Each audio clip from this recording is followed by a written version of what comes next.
تو جی ایک بہت بڑی خبر آ رہی ہے پاکستان کی قومی ایئر لائن PIA کو لے کر، جو ایک تاریخی تبدیلی کے دہانے پر کھڑی ہے۔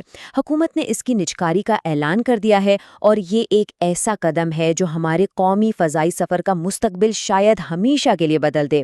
آئیے ذرا تفصیل سے دیکھتے ہیں کہ اس نئے باب میں آخر ہے کیا۔ اور اس ساری تبدیلی کے بیچ میں حبیب گروپ کے چیئرمین عارف حبیب صاحب کا یہ جملہ گونج رہا ہے: آج پاکستان کی جیت ہوئی ہے۔ یہ صرف ایک بزنس ڈیل کا اعلان نہیں، بلکہ اس میں ایک قومی امید کی جھلک نظر آتی ہے، ایک احساس کہ شاید قومی وقار کی بحالی کا سفر اب شروع ہو چکا ہے۔ تو آئیے سب سے پہلے اسی بات کو سمجھتے ہیں کہ اس ڈیل کو پاکستان کے لیے ایک فتح کیوں کہا جا رہا ہے۔ یہ صرف ایک کمپنی کی فروخت نہیں، بلکہ اسے ملکی معیشت کے لیے ایک بہت بڑا سنگ میل بنا کر پیش کیا جا رہا ہے۔ دیکھیں، یہ واقعی ایک ٹرننگ پوائنٹ ہے۔ PIA کا کنٹرول اب حبیب گروپ کی سربراہی میں ایک کنسورشیم کے پاس چلا گیا ہے۔ یہ صرف ملکیت کی تبدیلی نہیں ہے، بلکہ یہ اس بات کا بھی اشارہ ہے کہ پاکستان میں بڑے پیمانے پر سرمایہ کاری کے نئے دروازے کھل سکتے ہیں۔ لیکن اس نئی شروعات کو پوری طرح سمجھنے کے لیے ہمیں تھوڑا ماضی میں جانا پڑے گا۔ PIA ہمیشہ سے ایسی نہیں تھی جیسی آج ہے۔ ایک وقت تھا جب اس کا نام پوری دنیا میں عزت سے لیا جاتا تھا۔ چلیں اس شاندار وراثت کو ذرا یاد کرتے ہیں۔ PIA صرف ایک کمپنی نہیں ہے، پاکستانیوں کا اس سے ایک گہرا جذباتی رشتہ ہے۔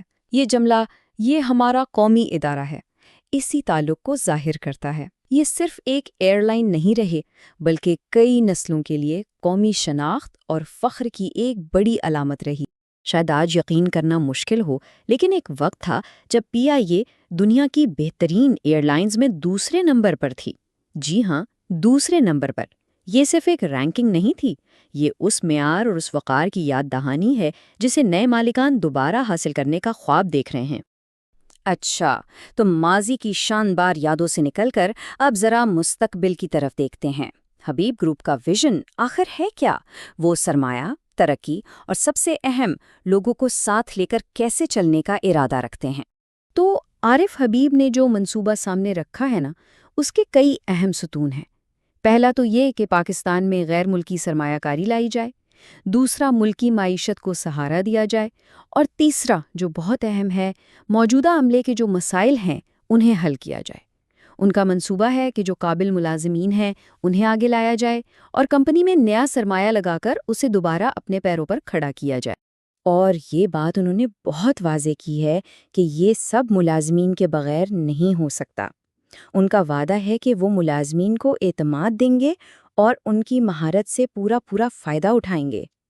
یہ اس بات کا اشارہ ہے کہ وہ PIA کے ہنرمند عملے کو ایک اثاثہ سمجھتے ہیں، کوئی بوجھ نہیں۔ چلیں، ویژن تو بہت اچھا ہے، لیکن اصل بات تو عمل کی ہے۔ تو اب ذرا اعداد و شمار پر آتے ہیں۔ PIA کے بیڑے یعنی اس کے جہازوں کی تعداد کو بڑھانے کے لیے کیا عملی اقدامات کیے جا رہے ہیں؟ تو شروعات کہاں سے ہو رہی ہیں؟ اس وقت PIA کے پاس کل ملا کر کوئی 18-19 جہاز ہیں، لیکن ان میں سے بھی صرف 13 یا 14 ہی ہیں جو اصل میں پرواز کے قابل ہیں۔ یہ قومی ایئر لائن کے لیے بہت ہی کم تعداد ہے، جو اس کی مشکلات کو ظاہر کرتی ہے۔ اور یہ ہے مستقبل کا روڈ میپ۔ منصوبہ واقعی بہت بڑا ہے۔ پہلے مرحلے میں بیڑے کو بڑھا کر 38 جہازوں تک لے جایا جائے گا، اور پھر دوسرے مرحلے میں 65 تک، مطلب موجودہ آپریشنل سائز سے تقریباً 3 گنا زیادہ۔ اور بات یہاں ختم نہیں ہوتی، اس کے بعد بھی مارکیٹ کی ڈیمانڈ کے مطابق مزید اضافہ کیا جائے گا۔ یہ صرف چند جہاز خریدنا نہیں، یہ ایک بہت جارحانہ ترقی کی حکمت عملی ہے۔ تو یہ سارے منصوبے، یہ سارے وعدے، ان سب کے بعد ہم واپس اسی بنیادی سوال پر آ جاتے ہیں: کیا یہ واقعی ایک نئی پرواز کا آغاز ہے؟ آگے کا سفر آخر کیسا ہوگا؟ مقصد بالکل صاف ہے اور سیدھا ہے: محنت کر کے PIA کو دوبارہ ایک عظیم ایئر لائن بنانا۔ یہ صرف ایک بزنس ٹارگٹ نہیں ہے، بلکہ یہ اس قومی وقار کو بحال کرنے کا عزم ہے جو کبھی آسمانوں میں پاکستان کی پہچان ہوا کرتا تھا۔ تو آخر میں سوال یہی رہ جاتا ہے: کیا یہ نیا سرمایہ، یہ نیا ویژن اور یہ نئی قیادت، کیا یہ سب مل کر واقعی پاکستان کی قومی ایئر لائن کو اس کی کھوئی ہوئی بلندیوں تک واپس لے جا پائیں گے؟ اس کہانی کا اگلا باب ابھی لکھا جانا باقی ہے، اور وقت ہی بتائے گا کہ اس کی پرواز کتنی اونچی ہوتی ہے۔